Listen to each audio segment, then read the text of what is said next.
రకరకాల కారణాలతో ఇంతున్న petrol diesel ధరలు అంతెత్తుకు పెరిగాయి.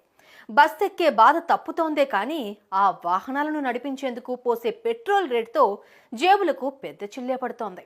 మరోవైపు విదేశీ మారక ద్రవ్యం విదేశాలకు రెక్కల కట్టుకుని ఎగిరిపోతోంది. దీంతో పాటు కాలుష్యం కరాళను నృత్యం చేస్తోంది.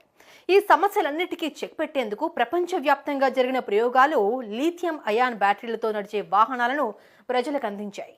బైకులతో మొదలైన లీథియం అయాన్ బ్యాటరీల వినియోగం కార్ల దాకా చేరుకుంది. ఆర్డినరీ వాహనాలతో పాటు ఆడి, BMW, టెస్లా, కియా, ఓలా లాంటి అగ్రశ్రేణి కార్లలో కూడా లీథియం అయాన్ బ్యాటరీల వినియోగం అందుబాటులోకి వచ్చింది. రోజు రోజుకి ఈ బ్యాటరీల యూసేజ్ విస్తృతి పెరుగుతుపోతూనే ఉంది. ఇదో మంచి పరిణామం, ఎవ్వరూ కాదనలేని నిజం.